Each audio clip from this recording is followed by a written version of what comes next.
Baik, Assalamualaikum warahmatullahi wabarakatuh. Perkenalkan, nama saya Rivaldo, NIM 4520040. Di sini saya akan menjelaskan UTS tentang tafsir dan hadis filsafat, yaitunya penafsiran tentang surah Al-Ahzab ayat 45 dan 46. Yang pertama adalah surat Al-Ahzab ayat 45 yang berbunyi, Ya ayyuhan nabiyyu inna arsalnaka syahidan wa mubasyiran wa nadhiran. Yang artinya, hai Nabi, sesungguhnya kami mengutusmu untuk jadi saksi dan pembawa kabar gembira dan pemberi peringatan. Penafsirannya adalah, wahai Muhammad, sesungguhnya kami mengutus kamu kepada umat manusia dengan membawa misi Islam. Dirimu akan kami jadikan sebagai saksi kebenaran bahwa pembawa berita gembira bagi orang-orang beriman berupa kebaikan dan pahala yang kelak akan mereka dapatkan. Kami pun akan menjadikan dirimu sebagai pemberi peringatan kepada orang-orang kafir akan tempat kembali yang buruk bagi mereka. Selanjutnya ayat yang kedua yaitu ayat ke-46 yang berbunyi, wada'iyan ilallahi biiznihi wasirajam munira. Yang artinya, dan untuk jadi penyeru kepada agama Allah dengan izinnya dan untuk jadi cahaya yang menerangi. Penafsirannya adalah, dan untuk jadi penyeru kepada Allah, yaitu untuk taat kepadanya dengan izinnya, dengan perintahnya, dan untuk menjadi pelita yang menerangi, yaitunya sebagaimana pelita yang memberi petunjuk kepada jalan agama Allah. Keterkaitannya adalah watak risalah ini memberikan kesaksian bahwa ia berasal dari Allah, tidak ada sedikit pun pengaruh Nabi Muhammad di dalamnya. Nabi hanya menerima, menyampaikan dan menampilkan teladan yang baik sebagai terjemahan yang konkret dari isi risalah tersebut. Adapun generasi salaf, mereka telah berhasil mengetuk dunia serta menyebarkan Islam dan menjelaskan dengan baik melalui lisan dan amal mereka. Adapun kini, mayoritas kaum muslimin cenderung mengikuti watak alaminya, lupa dan lalai, sehingga nasib mereka tak berbeda dengan umat-umat terdahulu yang telah binasa. Kemudian selanjutnya surat yang kedua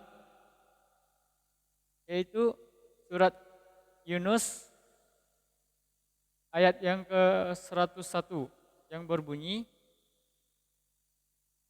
Qul inzuru madza fis samawati wal ard wa ma tughnil ayatu wan nuzuru an qaumihi la yu'minun. Yang artinya, katakanlah, perhatikanlah apa yang ada di langit dan bumi. Tidaklah bermanfaat tanda kekuasaan Allah dan Rasul-Rasulnya yang memberi peringatan bagi orang-orang yang tidak beriman. Penafsirannya adalah, katakanlah wahai Nabi kepada orang-orang yang tetap membangkang itu, cermati dan renungilah apa yang ada di langit dan di bumi berupa bukti-bukti yang menunjukkan keagungan dan keesaan Tuhan. Di situ akan kalian dapati bukti-bukti yang dapat membawa kalian untuk menerima ajakan beriman. Akan tetapi, betapapun banyaknya bukti dan dahsyatnya ancaman, semua itu tidak berguna bagi kaum yang ingkar dan tidak mau berpikir. Sebab, ketika orang-orang kafir itu memutuskan untuk tidak beriman, mereka pun tidak bakal bersedia melakukan perenungan dan pengamatan terlebih dahulu. Ayat ini dan banyak lagi yang lainnya mendorong umat manusia untuk mengembangkan ilmu pengetahuan melalui kontemplasi, eksperimentasi, dan pengamatan. Ayat ini juga mengajak untuk menggali pengetahuan yang berhubungan dengan alam raya beserta isinya. Sebab alam raya yang diciptakan untuk kepentingan manusia ini hanya dapat dieksplorasi melalui pengamatan indrawi. Kemudian selanjutnya keterkaitannya adalah rasio dan empiris dalam epistemologi Islam hanya berfungsi sebagai instrumen untuk menemukan kebenaran dan mengembangkan ilmu. Bukan sebagai sumber, sebagai instrumen, rasio dan empiris digunakan seoptimal mungkin untuk menerapkan dan memahami hakikat yang terdapat dalam ayat-ayat Qur'aniyah dan ayat-ayat kauniyah. Daya kritis rasio dan ketajaman empiris memang telah memberi sumbangan dan pencerahan yang besar bagi kehidupan manusia. Tetapi mengenai kebenaran dan realitas yang tinggi, keduanya tetap membutuhkan dukungan dan bimbingan dari sumber yang secara substansial tidak mungkin salah dan tidak mungkin berubah. Dalam kaitan ini, ayat-ayat kauniyah maupun ayat-ayat Qur'aniyah maupun ayat-ayat kauniyah merupakan kesatuan keberadaan yang bersumber dari Tuhan yang Maha Esa dan yang Maha Tahu. Maka tidak mungkin terjadi kesalahan dan kontradiksi di antara keduanya. Selanjutnya surat Al-Hujurat ayat 12 yang berbunyi, A'udzubillahi minasyaitonirrajim, ya ayyuhalladzina amanu jtanibu katsirun minadh-dhanni inna ba'dadh-dhanni itsmun wala tajassasu wala yakhtab ba'dukum ba'dha ayuhibbu ahadukum an ya'kula lahmun ayyakula lahmun akhihi maitan fakarihtumuhu wattaqullaha innallaha tawwabur rahim. Yang artinya, hai orang-orang yang beriman, jauhilah kebanyakan berbuat sangka atau kecurigaan. Karena sebagian dari berbuat sangka itu adalah dosa, dan janganlah mencari-cari keburukan orang-orang dan janganlah menggunjingkan satu sama lain. Adakah seorang di antara kamu yang suka memakan daging saudaranya yang sudah mati? Maka tentulah kamu merasa jijik kepadanya dan bertakwalah kepada Allah. Sesungguhnya Allah penerima taubat yang lagi Maha Penyayang.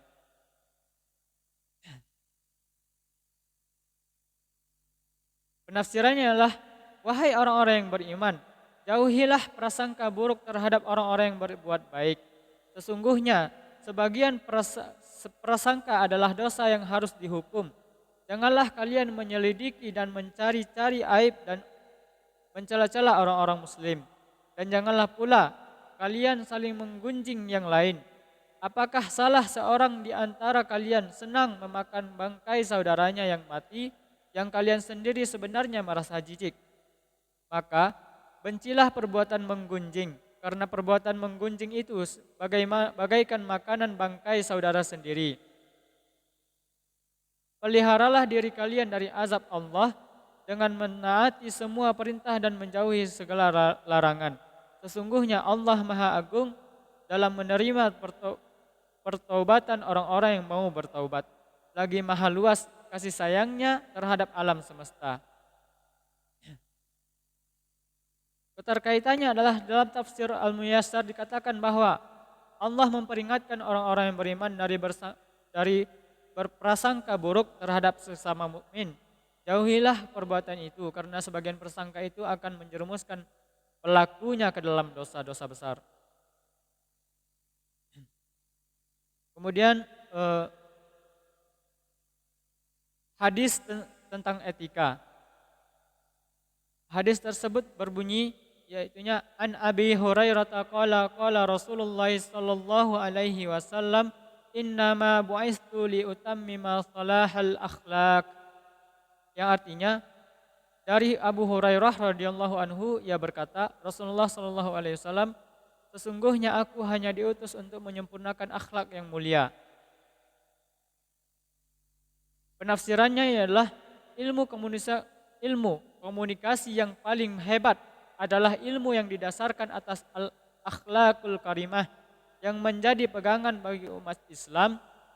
Akhlak dalam Islam ialah mencapai kebahagiaan dunia dan akhirat bagi individu dan kebaikan bagi masyarakat.